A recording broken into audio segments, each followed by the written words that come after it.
মুখ্যমন্ত্রী একটা সাক্ষাৎকার দিয়েছেন। ভালো, মুখ্যমন্ত্রী সাক্ষাৎকার দেবেন না কেন? গুলগাপ্পা অনেক বেড়েছেন এবং স্পষ্ট হয়ে গেছে যে আসলে গুলবাজ দি গ্রেট।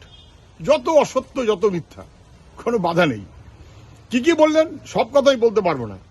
নাকি জ্যোতিবাবু ওনাকে বলেছিলেন যে সপ্তম বামফ্রন্ট উনি অপছন্দ করছেন, নাকি উনি এই বামফ্রন্টটা দেখতে চান না, নাকি জ্যোতিবাবু ওনাকে দারুণ স্নেহ করতেন, উনি গিয়ে প্রণাম করতেন এবং উনি দারুণভাবে শ্রদ্ধা করতেন জ্যোতিবাবুকে।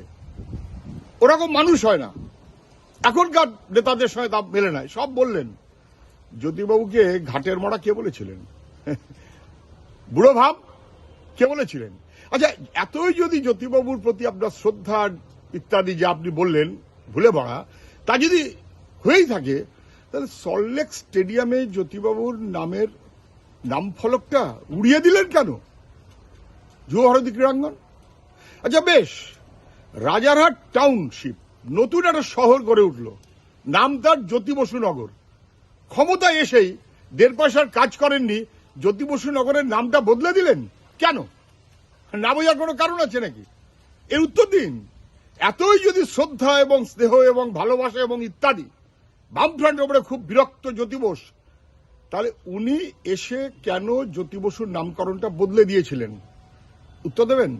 বরং পারলে মনে রাখবেন, জ্যোতিবাবু বিরোধী দলের নেতা, মুখ্যমন্ত্রীর নাম বিধান রায়। সরকারে এসে জ্যোতিবাবু সরকারের সিদ্ধান্ত করলেন সল্ট লেকের নামটা বিধাননগর নাম করলেন। এই হচ্ছে ফারাক। জ্যোতিবাবু স্টেটসম্যান, আর মমতা ব্যানার্জি আমি তার সঙ্গে তুলনা করার পক্ষপাতেই নই। দুর্ভাগ্য আমাদের।